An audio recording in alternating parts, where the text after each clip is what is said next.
Alright, what's up, y'all? We are back, ready to talk about race as social control. You know, as one of my advisors says, what is race? You know? Well, we're gonna find out today, hopefully. We're gonna learn something about it at any rate.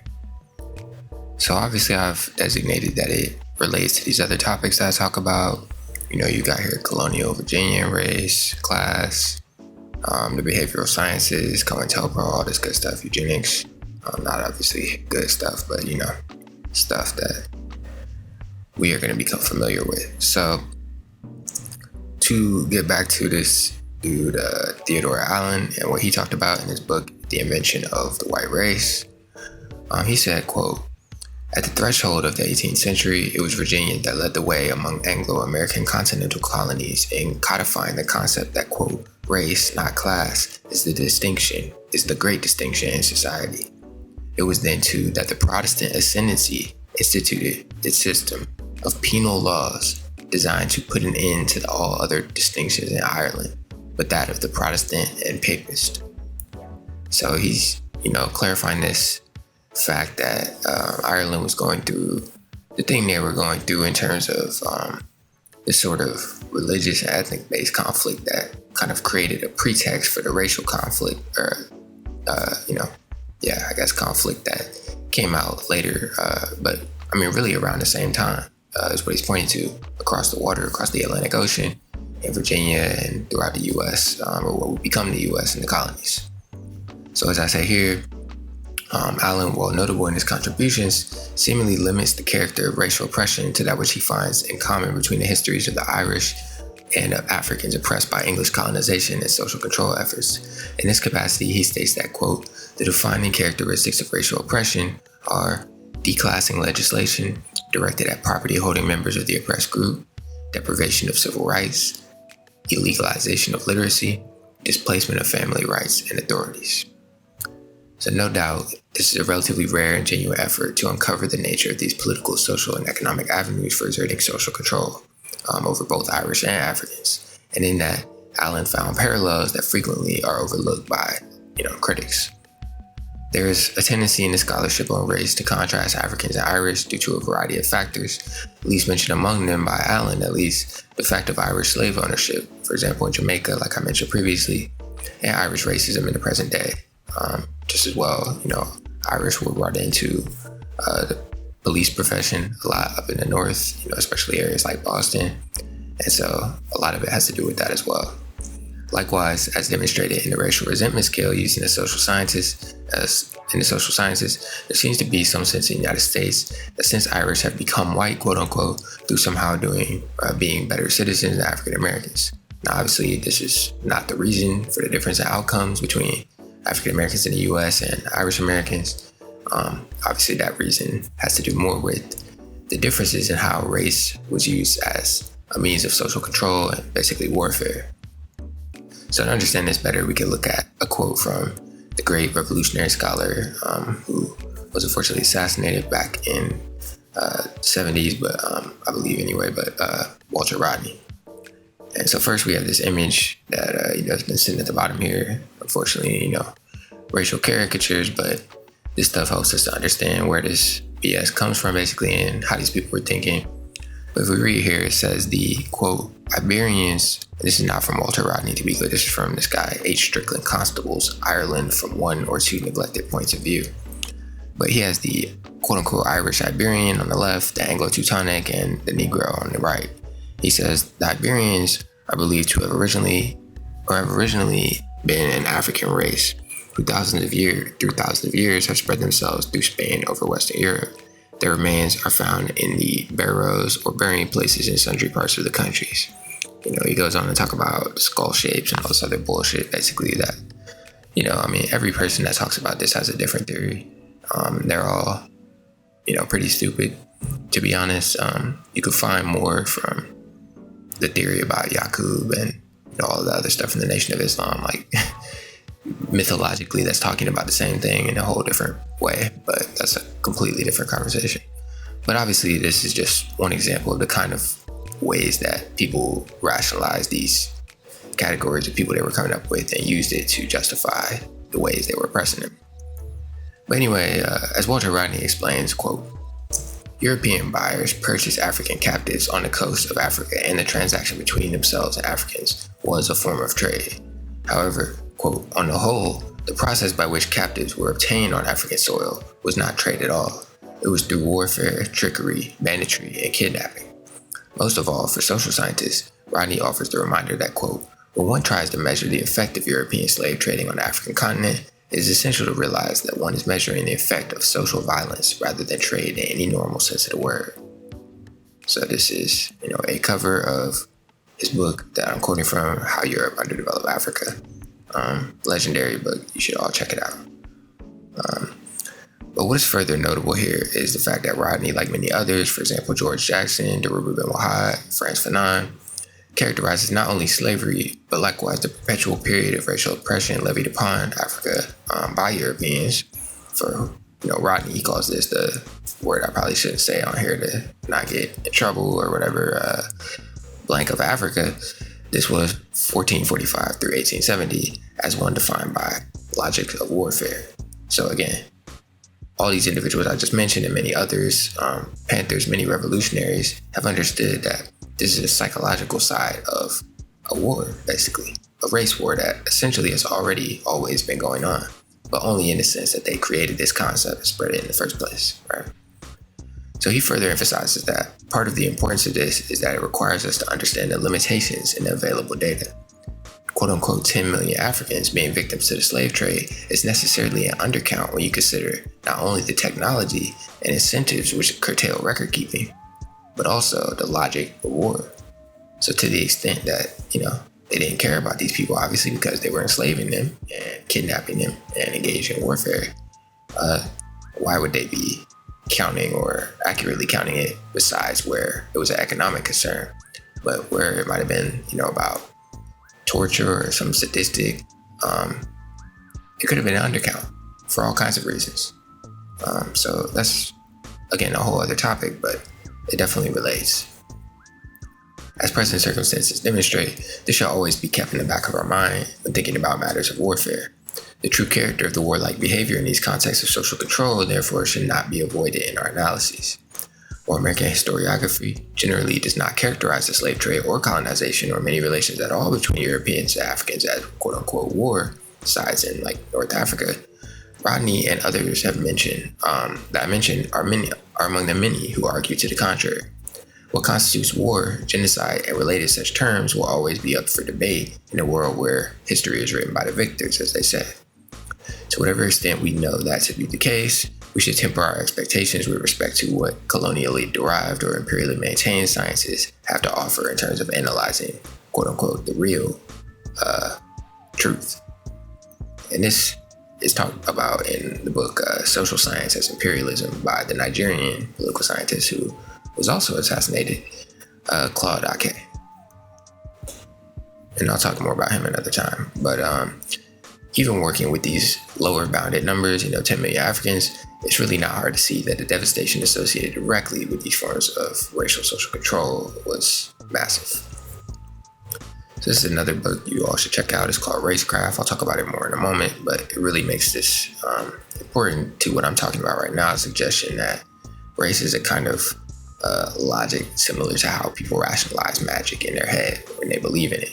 And I'm going to complicate that portrayal a little bit in my own view by adding this warfare layer, but we'll talk about that toward the end of this. An aspect of this destruction which Allen overlooks with respect to Africa, despite having cited Walter Rodney himself, is the massive loss of population associated with Europeans and others being able to exert control over Africa. While no doubt there was an acquiescence or giving up for individual reasons of self-interest and all types of that over Africa or throughout Africa in certain cases, Rodney reminds us that on no scale of rationality could the outflow of population be measured as being anything but disastrous for African societies. In other words, the notion that Africans were in some kind of similar situation to others is already a false one. And massive displacement and kidnapping first, then enslavement and further displacement second, and obviously racialization later, led to a massive population shift away from Africa.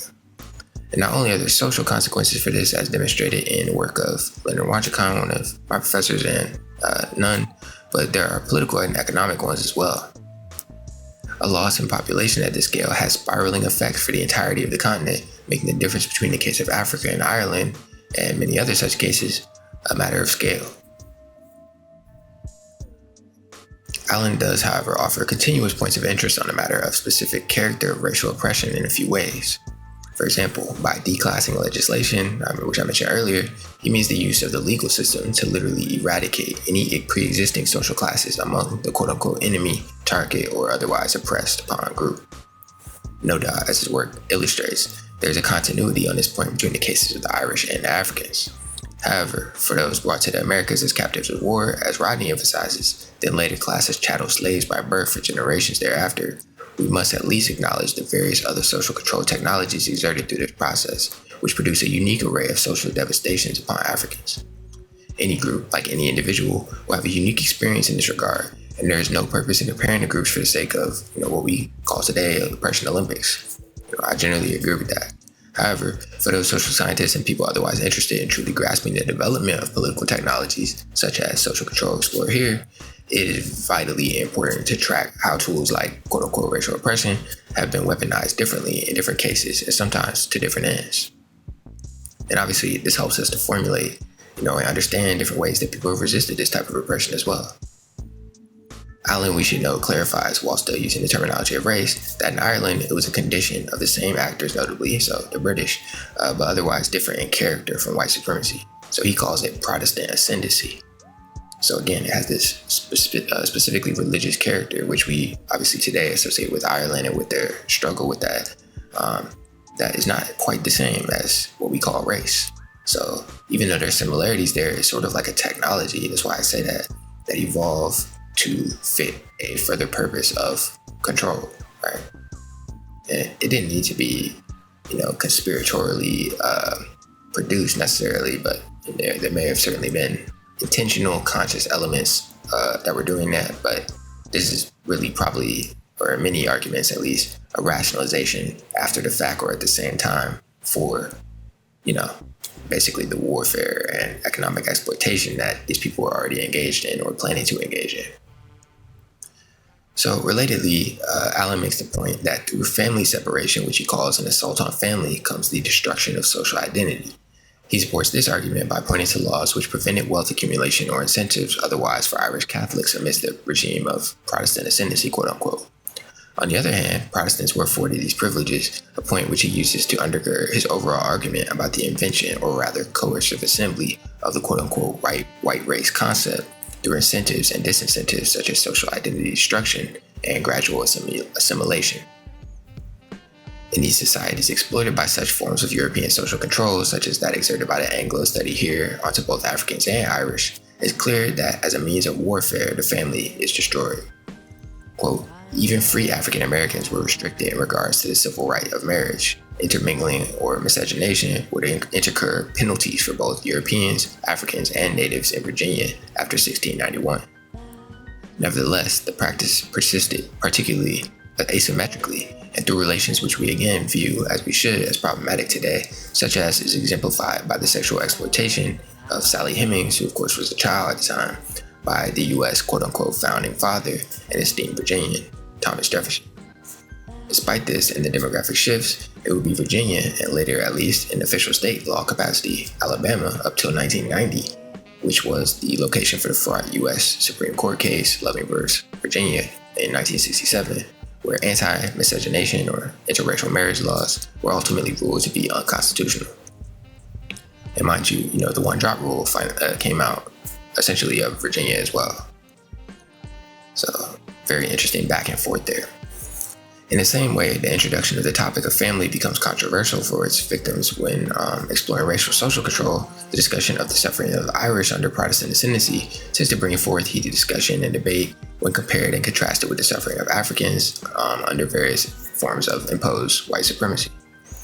The controversy is not going to be resolved by me, to be honest, though I do believe that there's a unique and sinister character to the form of slavery practiced in the United States, even when you compare to other forms of slavery that, have happened throughout history, which, of course, also still relate to the concept of slavery, and we should think about those.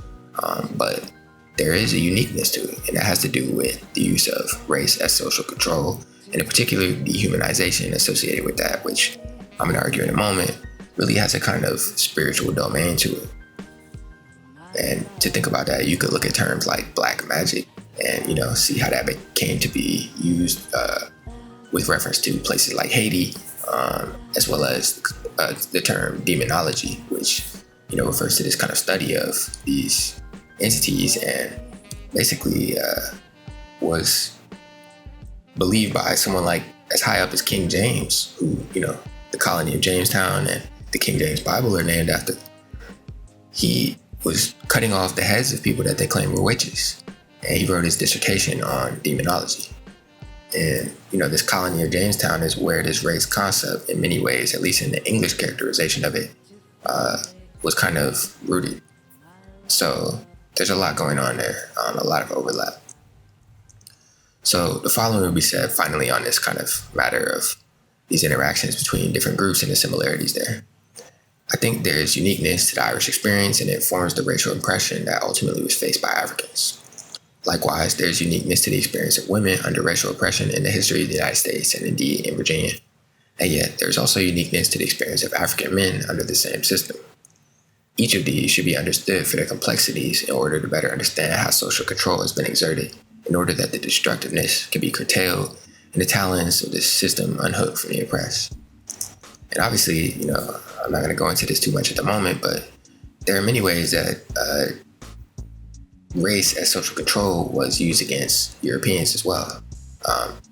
Obviously the whole concept of being brought into white is a form of control at the end of the day.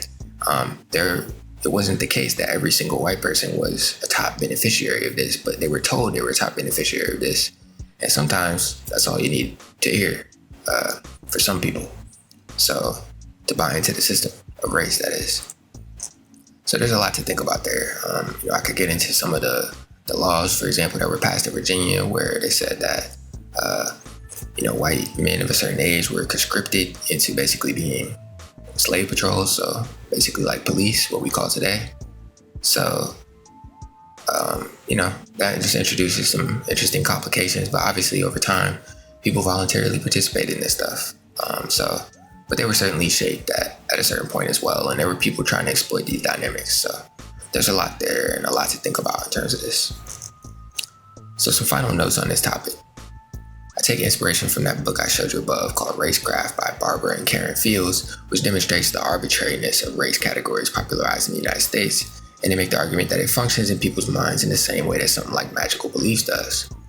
This is the sort of rationalist perspective, even though they're, certainly pretty leftist, though I find it rather accurate.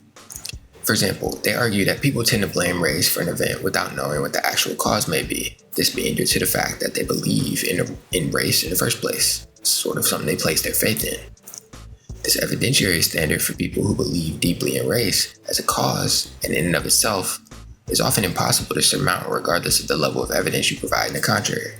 So you could go, to extreme lengths to prove that race has nothing to do with whatever it is they're talking about. For example, why somebody that is African is fast or whatever, and they may not care because in the first place they believe that race is going to be the reason. And the same way if they believe that person did magic or something, they would believe, well, you can't trick me, they did magic. That's how they want. It's a similar kind of thing. So this, of course, is to say nothing about how race has taken shape as an identity, and moreover about how it was weaponized for self-defense purposes, psychological self-defense purposes by someone like Marcus Garvey.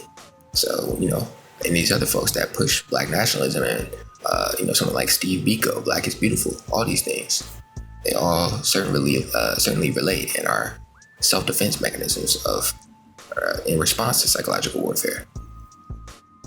But real quick, I want to extend this discussion they're having about race as a kind of magic by adding that it's quite literally a kind of magic, just as well as this means of social control and psychological warfare, and that helps us understand what I mean by literally magic.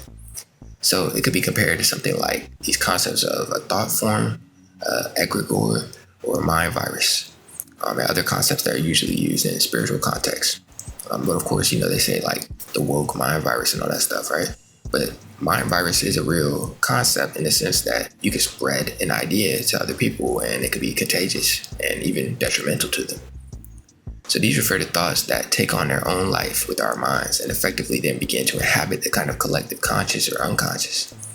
Magic obviously is not always about this, Harry Potter style special effects situation or floating through the air or whatever. It's usually about, if you're going to look at it in a kind of historical and also symbolic sense, controlling forces that other people don't understand. So operating on the level of psychological warfare for the purposes of using race as social control or, internally resolving some kind of cognitive dissonance that from, ongoing economic exploitation, early colonists of what would become the United States spread race as a kind of meme. And to understand that better, you can look at these concepts of memetics and memetic warfare and cognitive warfare, which we're going to talk about in a video soon. And that, of course, should make you think about the term meme magic. This is the magic of memes. These are ideas that are spread through people. And these can be used for war, literally psychological warfare. So there we have it. Race is a meme. To me, there's really very little difference between what these terminologies are describing. Those who study psychological warfare, such as it was used by, or such as law enforcement, intelligence, agencies, military, and private military contractors, have in many cases gone to great lengths to study spiritual practices. It's hard to say with certainty whether the intention of this was fully to weaponize these practices in each case. So you could look at, former Mayor Eric Adams in New York. He collected Buddha statues and practiced all type of religious beliefs, or at least pretended to. And who knows what his reason was. It could have been something like this, or it could have just been personal, right? Who knows? But we also see that the police, there's lots of articles about the police in New York learning about this stuff, for all kind of reasons. And there's lots of examples like the CIA's MK Ultra and various other programs that show that they were interested in this stuff, literally in magic. They employed, MI6 is supposed to have employed Aleister Crowley and a lot of these occultists.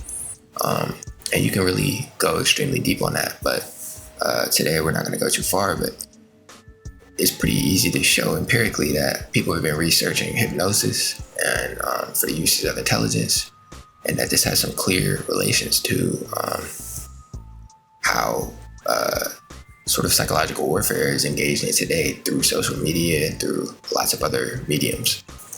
You can also look at how they engage, the intelligence agencies engage with magic tricks. So they literally, one of the projects of MK Ultra, they had a magician, John Mulholland, create a magic or write a book for them, basically an instruction manual on how to apply some of the magic trick things to, slipping pills into people's drinks and stuff like that.